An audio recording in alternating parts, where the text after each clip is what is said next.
भी करते हैं, सबसे पहले स्टार्टिंग करते हैं हेयर स्टाइलिंग की। कोई भी हेयर स्टाइल बनाते हैं, प्रेसिंग करते हैं, क्रिम्पिंग करते हैं, एडवांस बना रहे हैं चाहे बेसिक बना रहे हैं, कोई भी हेयर स्टाइल बना रहे हैं।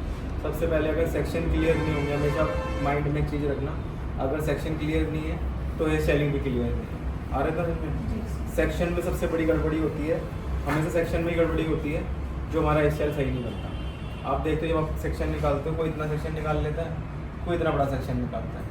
इतनी दिमाग में हो रही है फिट चीज़। अगर आप भी सोचते हो कि आपके हाथ में फिनिशिंग अच्छी आ गई, पुलिंग अच्छी हो रही है, ऐसा नहीं होता है। कभी कभार क्या होता है, एक बार आपसे हेयर स्टाइल अच्छा बन गया, दोबारा नहीं बनेगा, वो तुक्के में बन जाता है। आ रहा है में सेक्शन बढ़िया रहेंगे, सेक्शन क्लियर रहेंगे, पफ का section, side section, box section, crown area सब पता है आपको, पोनी कहाँ बनानी है, साइड बन में पोनी कहाँ बनानी है, हाई बन में पोनी कहाँ बनानी है, ये सब आपके क्लियर रहेंगे तो हेयर स्टाइलिंग अपने आप ही ठीक बनेगी। तो हमें सेक्शन कैसे निकालने हैं, फ्रंट से सेंटर,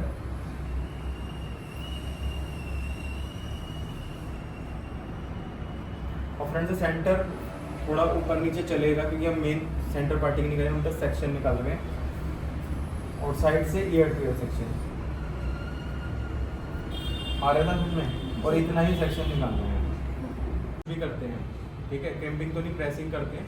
तो कभी कभार क्या होता है, छोटे छोटे बेबी हेयर निकलने शुरू हो जाते हैं, तो हमें क्या क्या करना है, हमें सीरम का भी यूज़ कर सकते हैं और शाइन स्प्रे का भी यूज़ करते हैं। इस तरीके से शाइन स्प्रे आपने किया, ओल्ड स्प्रे नहीं, शाइन स्प्रे, शाइन स्प्रे का यूज़ किया, आ रहा है समझ में, और आपको कॉम कर देना, ठीक है।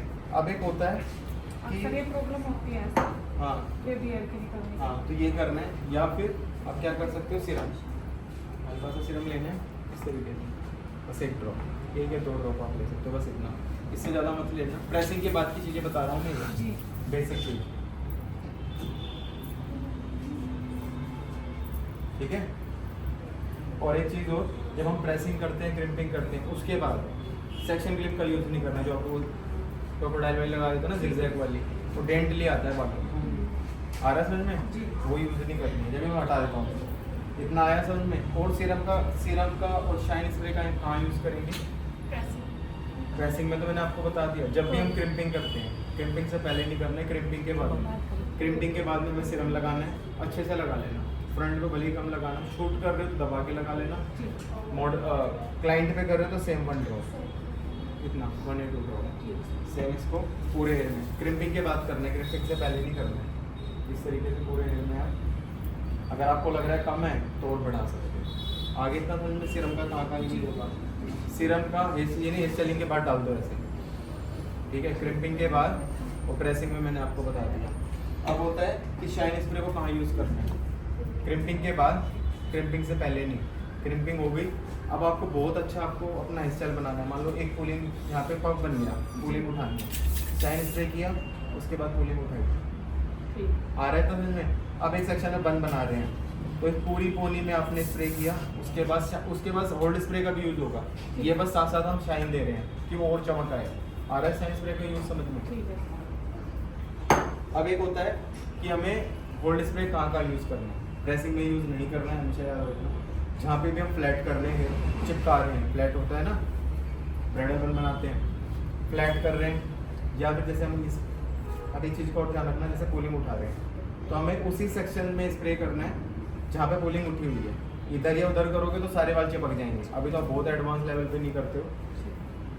जैसे मान लो आपने ये पुलिंग उठाई, हमने यहाँ पे स्प्रे किया, तो कम ही करना है स्प्रे को, इतना ही, तो दबा के नहीं रखना है, गीला नहीं करना है बालों को। और जहाँ पे पुलिंग की है, यहाँ पे हमने पुलिंग की हुई है, तो इसी सेक्शन में हम स्प्रे करेंगे। इधर या इधर कहीं भी स्प्रे होगा तो बाल चिपकने शुरू हो जाएंगे।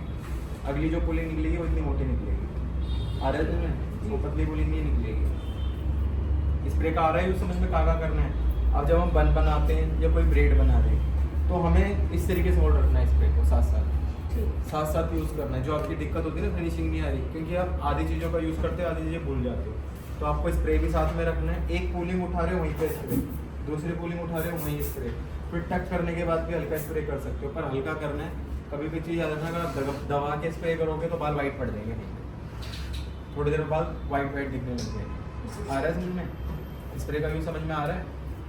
अब स्प्रे का यूज़ और कहाँ पे होता है, अब आपने देखा होगा हम फ्लैट बन बनाते हैं या कोई स्लीक पोनी बनाते हैं, आ रहा है समझ में, स्लिक बन बनाते हैं छोटा सा, तो वहाँ पे स्प्रे का सबसे ज़्यादा यूज़ होता है। होल्ड स्प्रे का यूज़ करना है वहाँ पे। आ रहा है समझ में, होल्ड स्प्रे का यूज़ करना है। और साथ साथ कुछ होते हैं कि बिल्कुल ही छोटे बेबी हेयर होते हैं जो चिपकते ही नहीं है स्प्रे से भी, बहुत छोटे बेबी हेयर होते हैं, तो वहाँ पे हमें वैक्स का जेल का यूज़ करना है। अब जेल किस तरीके से लेना है, इस तरीके से आपको जेल को ले लेना है। अब बहुत ही छोटे बेबी हेयर है तो इस तरीके से भी यूज़ कर सकते हो आप। आ रहा है कुछ समझ में? ऐसे नहीं करना चाहते तो कॉम के साथ।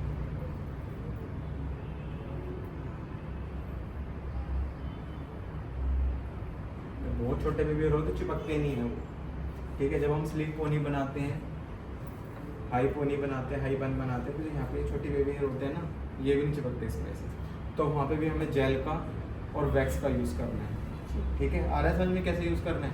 इसी टेक्निक से कर लोगे इतना। सर जेल का करेंगे या wax? जेल भी कर सकते हो, वैक्स भी कर Wax भी सकते कर हो, सकते हो। और साथ साथ स्प्रे का यूज़ करना है, होल्ड स्प्रे ठीक। का। आ रहा है समझ में, क्योंकि हाई पोनी बनाना बहुत मुश्किल होता है। आ रहा है समझ में कुछ? जी सर। हाई पोनी बनाना बहुत मुश्किल होता है। अब वैक्स का कैसे यूज़ करेंगे? सेम वैक्स का भी इस तरीके से यूज़ करना है। कर लोगे?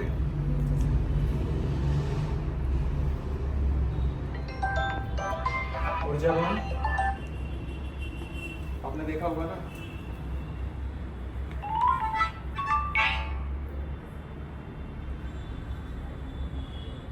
हम ऐसा कुछ बनाते हैं बालों में, जी वो भी सब वैक्स से और जेल को मिक्स करके इससे बनाना है।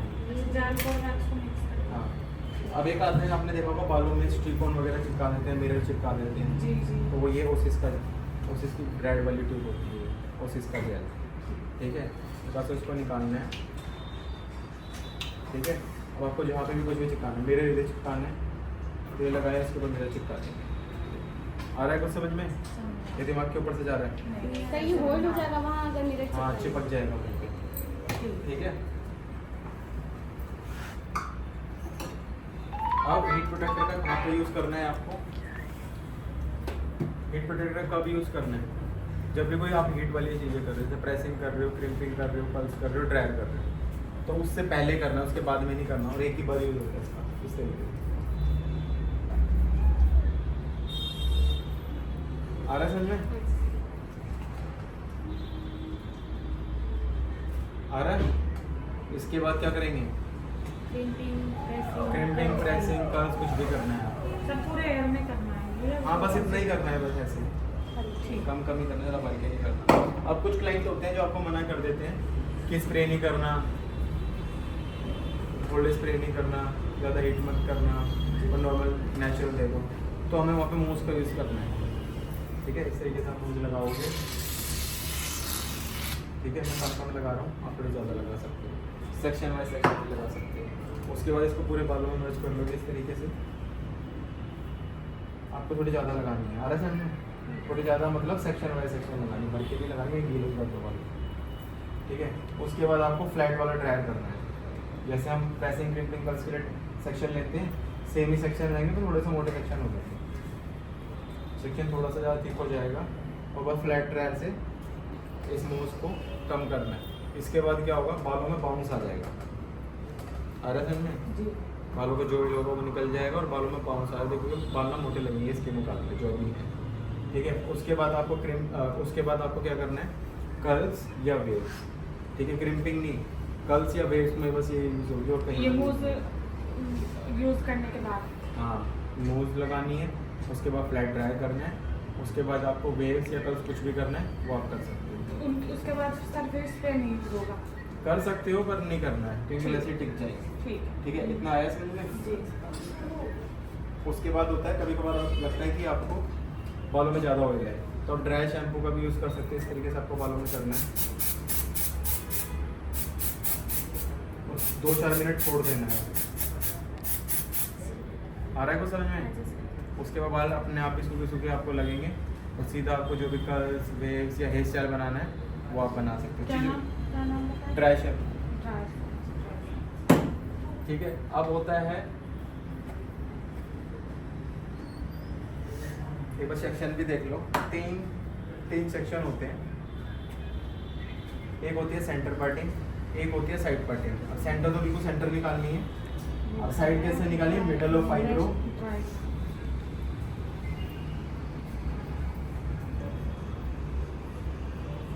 ठीक है, साइड होती है हमारी मिडल ऑफ फाइब्रो। अब एक होता है बॉक्स सेक्शन। बॉक्स सेक्शन होता है,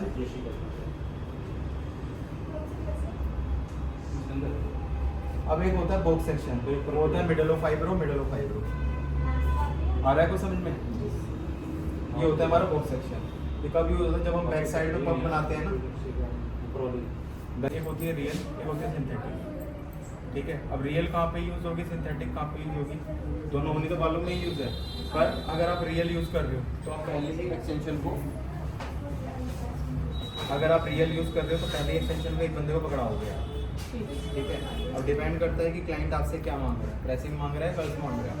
अगर वो प्रेसिंग मांग रहा है तो पहले ही बालों को स्ट्रेट कर दोगे लगाने से पहले, रियल वाली। अगर कर्ल्स मांग रहा है तो पहले ही कर्ल्स कर दोगे। अब लगानी कैसे एक्सटेंशन को पकड़ते हैं?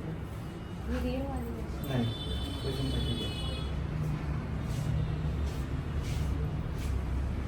पहले आप सेक्शन निकाल लोगे, अब जिस सेक्शन में आपको एक्सटेंशन को लगाना है, अब जिस सेक्शन में आपको एक्सटेंशन को लगाना है वो सेक्शन पहले निकाल लोगे। मान लो आपको प्रेसिंग करनी है तो ये वाला सेक्शन पहले प्रेसिंग होना चाहिए, या ये वाला सेक्शन पहले कर्ल्स होना चाहिए।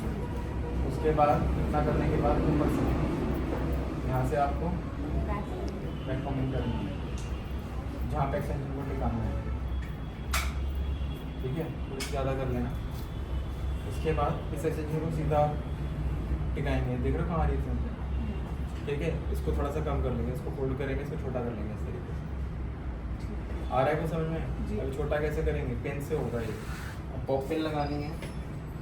तो सर पीछे का पीछे मोटा नहीं दिखेगा? क्या नहीं होता? मोटा दिखेगा ना, फिर वो सर नहीं, मैं बताऊंगा ना क्यों नहीं दिखेगा। ठीक है, अब इसको छोटा करेंगे पेन को। अब जहाँ पे हमारी बैक होनी है टिक टैक होंगे, टिक टैक से इसको